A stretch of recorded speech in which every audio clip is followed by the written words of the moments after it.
bound for Berkeley in a little over a month. That's really a wonderful thing, and best of good fortune there. Thank you. So so Philip, you, if I remember correctly, went to Columbia.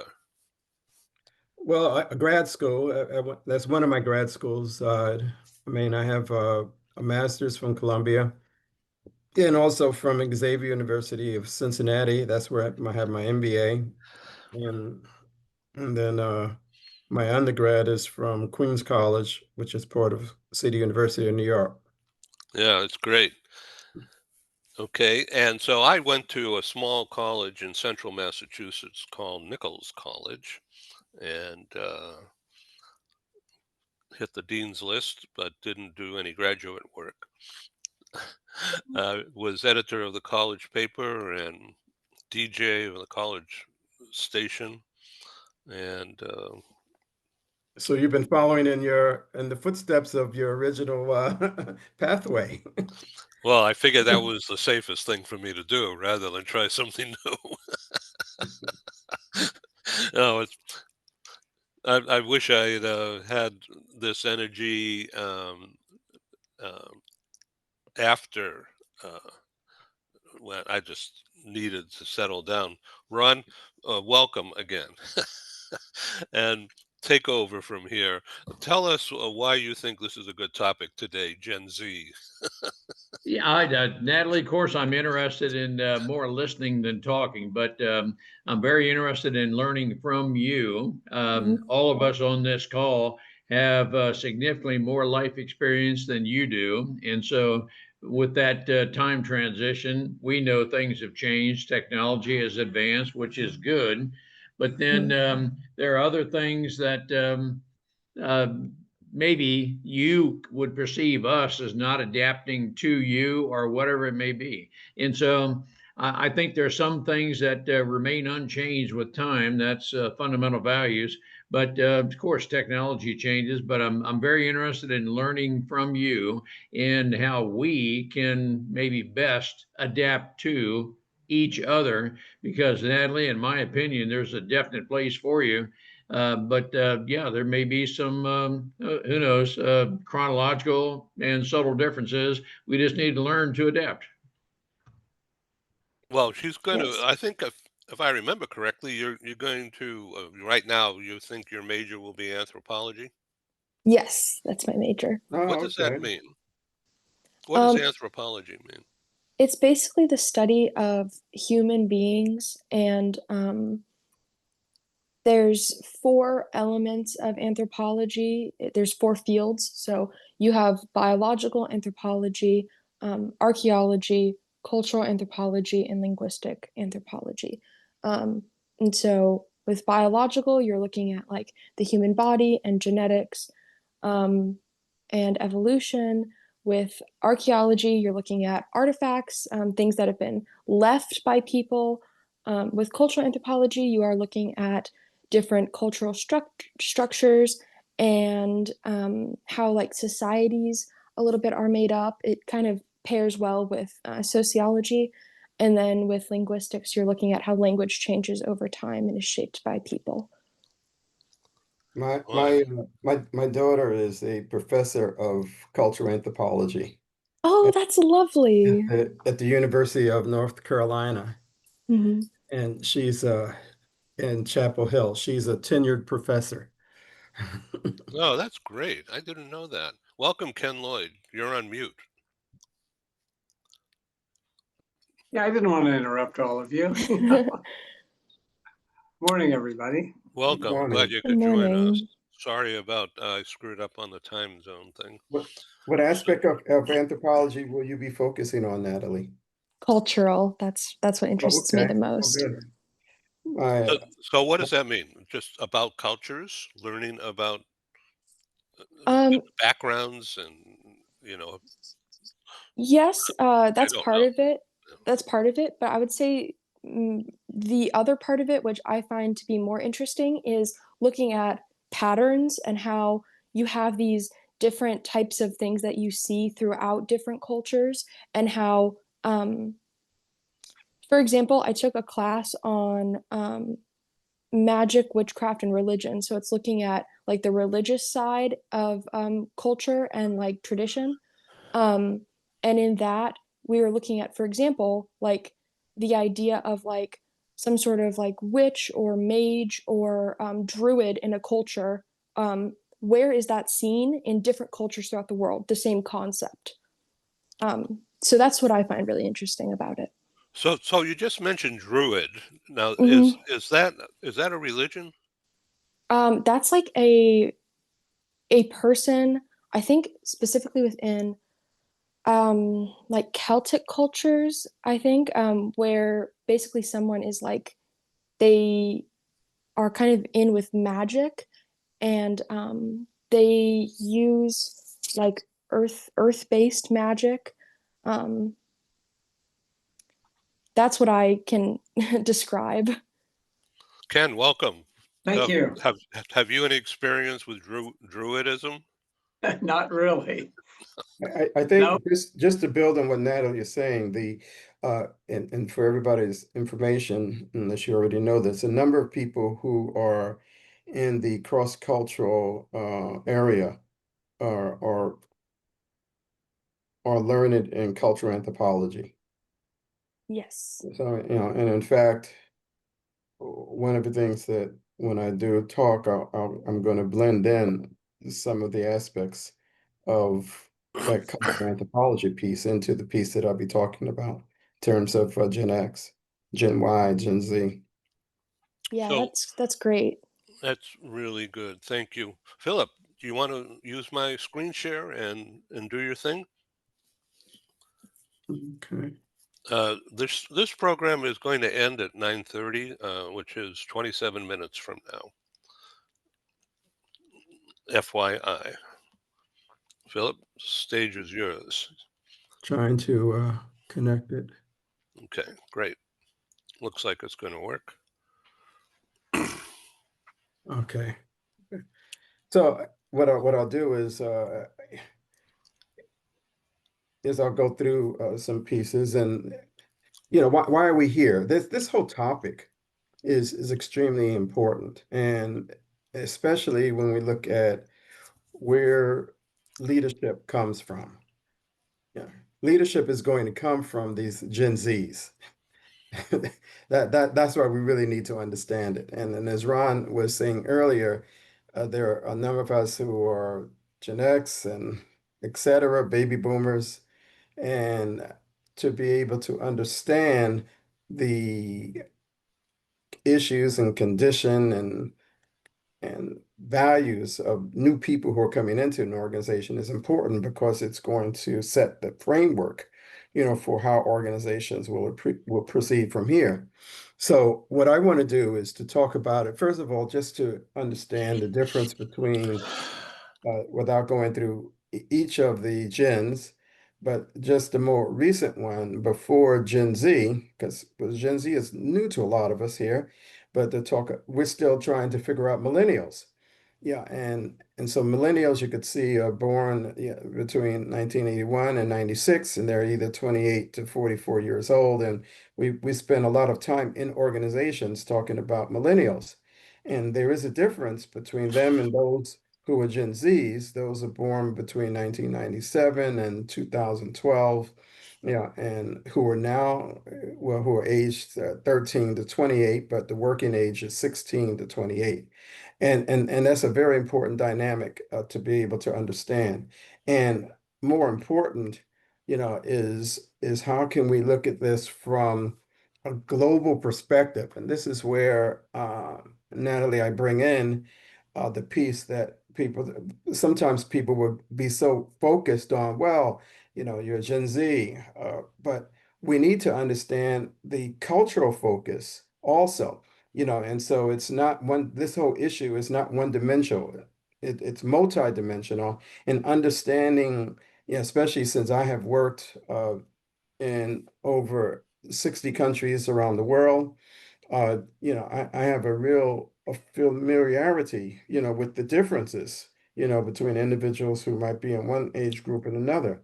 So I'm going to talk about this pragmatically from three perspectives. That is how Gen Zs differ from millennials, because that's the population that many of us are dealing with more than anything else. And then also, I want to talk about it from the standpoint of effective organizational approaches.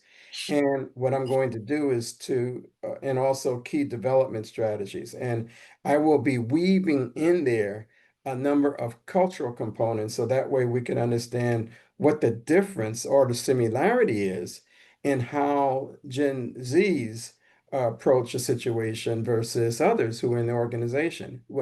The problem that we have in organizations is that, well, we think there's a real simplistic way of approaching things. Oh, well, we have Gen Zs now. All we have to do is just understand them.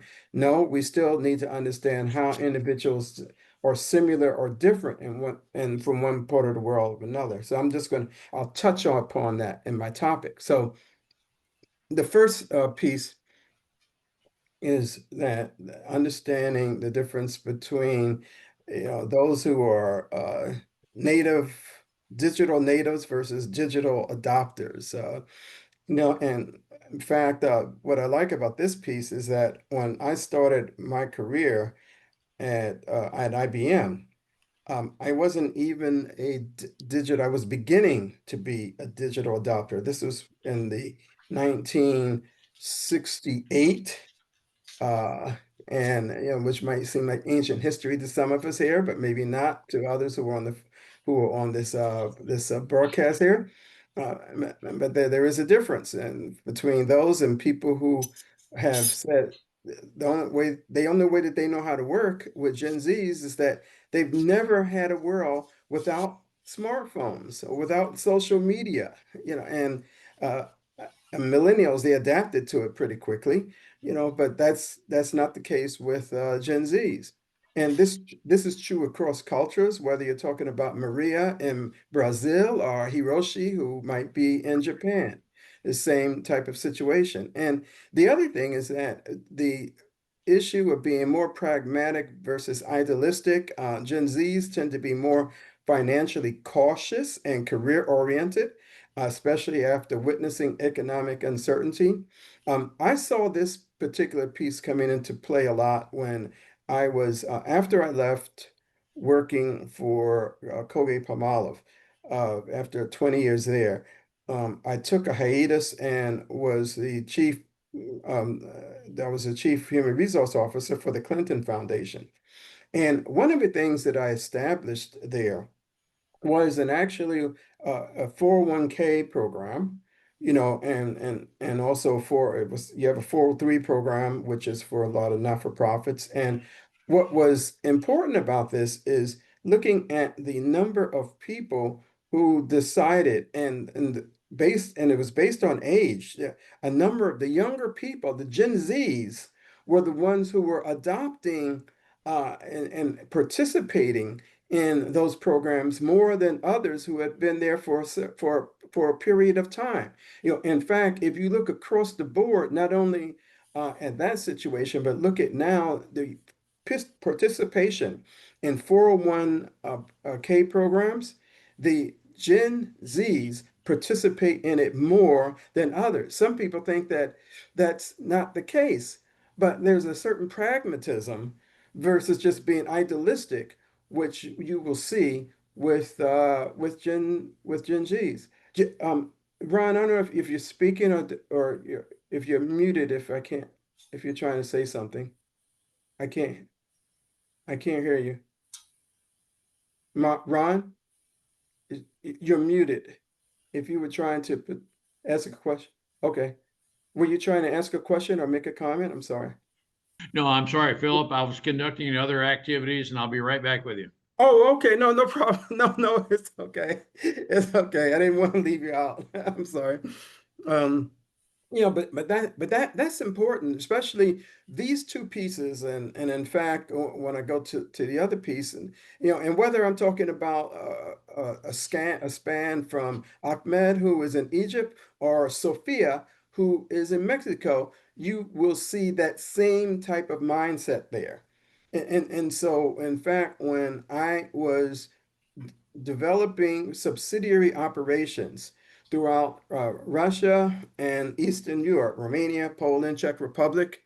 After the fall of the Berlin Wall, that was my main activity as VP of HR, and that is setting up new businesses. And so I had a lot of work that I did in Russia, and there was a difference between.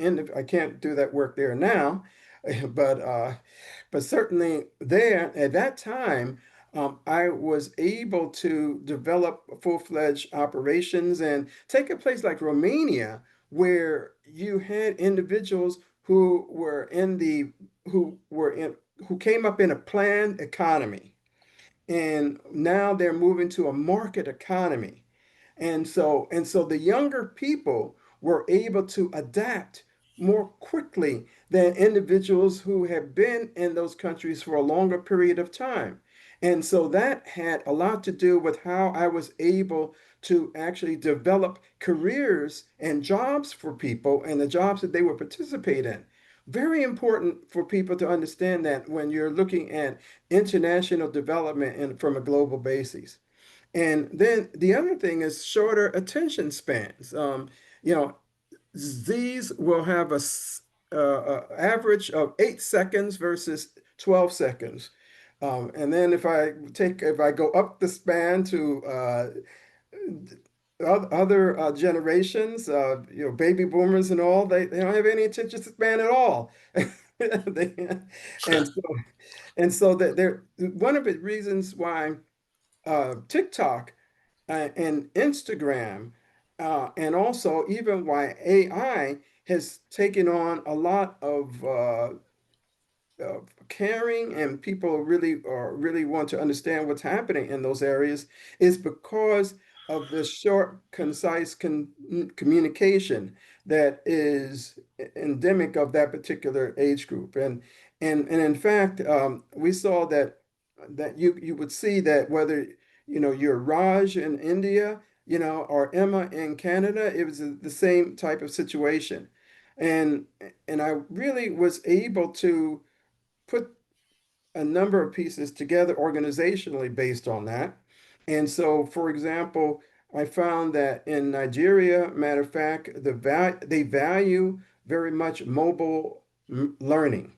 And I was able to, by doing some of my work in Nigeria, also in South Africa, and also in Kenya, where mobile learning, people were using mobile devices more than others in other age groups. And so, they can be in those areas, and, they're driving a motorcycle or whatever to get from one place to another.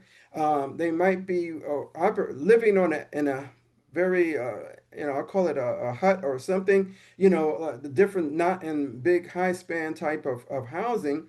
However, from the standpoint of mobility and communication, it was very strong. And so therefore, I was working with the project to actually reach out to consumers more effectively because of their ability to use mobile learning, and in order to understand what's happening. In China, they really prefer Chen in China, for example. He would prefer tutorials over written communications, and this really has an implication for individuals who, and matter of fact, when I get to it later, when I'll talk about the type of changes that need to occur in organizations, it's really in people who are developing these programs. Mateo, he really, in Chile, he really seeks employers that have really clear social responsibility. Amina, she prioritizes organizations that have diverse learning and leadership. And let me go from this to talk about effective organizational approaches. And so you can see that from an organizational approach, micro learning and having learning that takes place in modules as opposed to having day long, not only week long type of seminars, um, that's not going to appeal to Gen Zs because they have a very short attention span. They want short, focused type of content.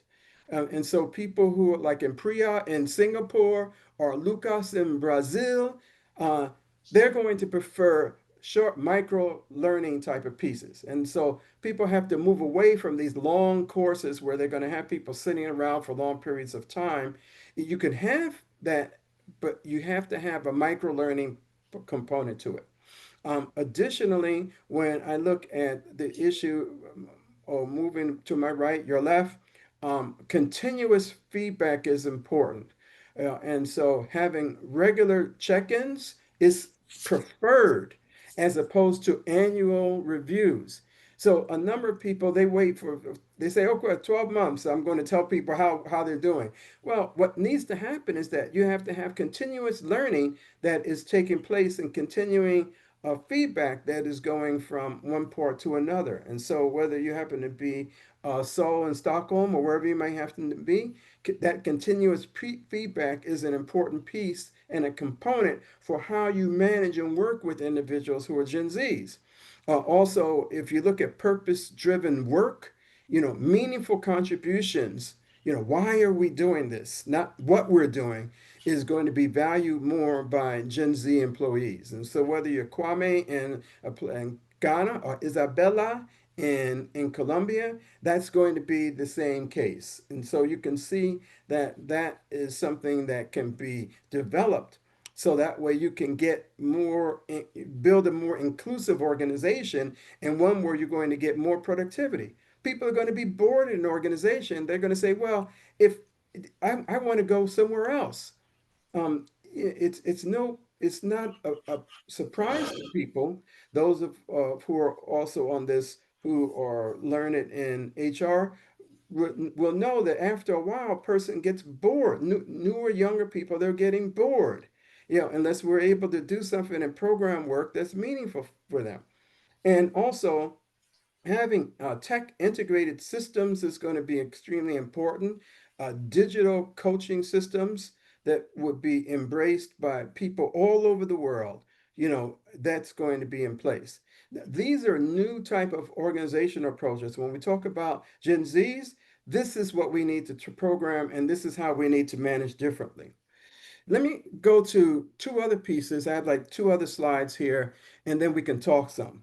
And that is that having personalized learning paths are important, being able to customize training that allows individuals who are Gen Zs to work at their own pace. And so whether you're Aisha in Malaysia focusing on data analytics or Miguel in Spain, that's going to be the case.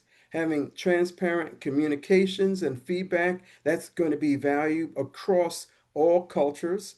And so whether you're in team meetings in Tokyo or virtual collaborations in Nairobi, Kenya, Gen Zs expect this type of transparent communication. And we see the debacle that companies are going through with this whole thing, trying to understand, especially when we went through the pandemic, they were not really understanding why people were saying, well, I want to have a job, but also there are other things that are important to me. And so having some type of work-life integration, something that is flexible from a standpoint of the working career, and respecting cultural differences, and by cultural differences, not talking about just race or ethnicity, but also the fact that men and women are looking at the organization in a very different way. That's a cultural distinction that needs to be understood, and people aren't understanding it as much, and that's why you're beginning to lose people.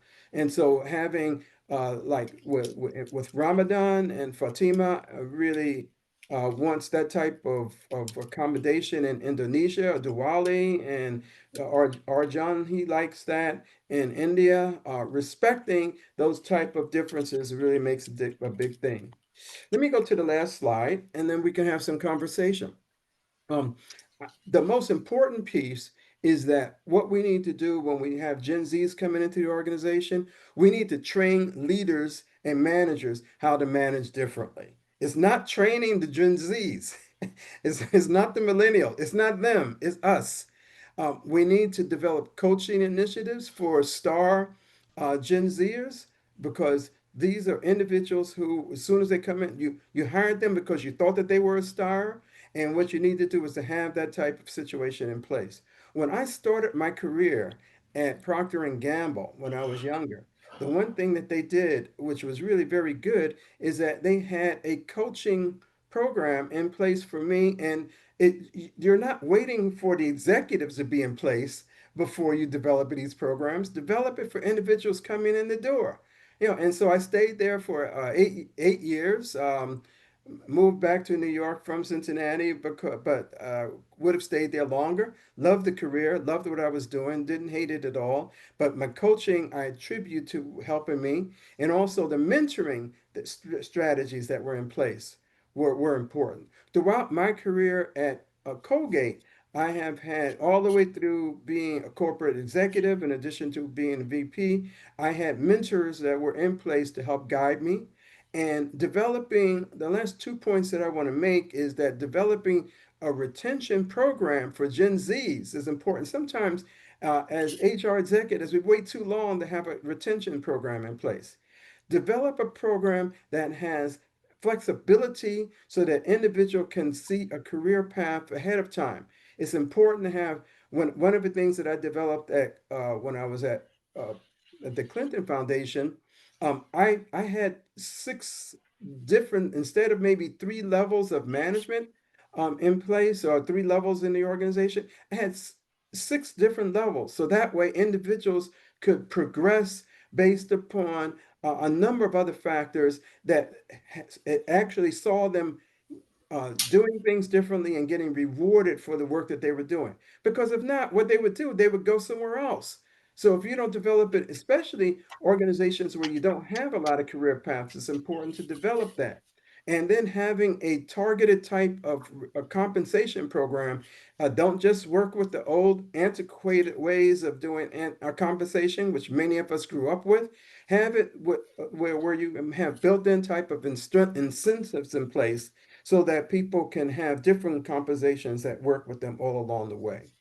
So those are the main things I wanted to talk about. If people want to know more about how they can rebrand themselves so that they can be better than they believe, this is one of the things that I focus on my book, which also I'm and then ending this how you can meeting be in now. touch, So go down and start the car.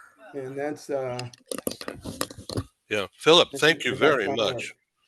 Thank you very much, Philip. That was a really dynamite, high speed presentation, and I really want to welcome you to come back, all of you, uh, and invite, if each of you can invite somebody you know who might like to participate in the next edition on the same topic.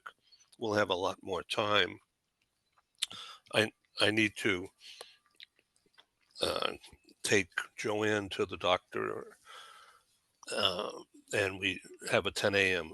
meeting appointment 35 minutes from now. So I have to end this in the next 4 minutes. I'm sorry. Philip, that was just absolutely terrific. There's so much there. And I want to say that you have just beautiful experience in so many different high level places. Your perspective is really valuable to me, and I know to everybody else. Ken Lloyd, would you like to sum up or say something in this 1 minute? Well, first and foremost, I hope that your wife is okay, and I certainly don't want to delay your taking her to a needed appointment. Obviously, Philip, this is so informative, absolutely brilliant, and based on, I can see your analysis as well as your experience. And you mentioned continuous feedback. That is like at the heart of today's evaluations for managers, leaders to understand the importance of coaching their employees, working with them, regular communication. When you meet with them regularly through continuous feedback, you are providing them with info on their past performance, as well as what we had called, feed forward. Let's talk about development and growth and plans and strategies and timing, all of that. I think your presentation is excellent, and I look forward to taking a look at your book as well. Thank you for taking the time to do this. Thank you very much for that feedback. I appreciate it. Ron Cooper? That was really well done, Philip. I appreciate it. Some of that of what you said is for me is common sense. But in the context of we need training as a C-suite kind of person, to me, Philip, that's an HR function. Am I processing and thinking correctly that you're the person to turn to when I say we need to learn how to adapt to the Gen Zs? Thank you, Ron. No, that was a question, Phil. If I feel that as a C-suite executive we need training, I'm going to turn to HR for that training. Am I going to the right direction, to the right people? No, I think that that's the right way to go as a Yeah. starting point. And I would say just very quickly in the context of time, Natalie, I'm very interested in your perspective, another topic for another occasion. Two takeaways from this: the Natalies of the world are not risk takers, and get to the bottom line. Don't drag it out. And so, Natalie, I'm very interested if that accurately portrays you and some of the Gen Zers you know. Um, I think so. So your perspective is extremely valuable, and I thank you for your time, Natalie. And I invite you to come back in the next edition. I'll try to set it up sometime in the next 7 days or 10 days, if that's good for everybody. Give me some feedback, please, and I will move on it. I apologize again for the brevity, but in the context of Gen Z, that's what it is. Thank you all. Okay, good. Take care. Hope all Thank is well. Well, you. be well. Thank you. Bye bye. Bye. Bye-bye.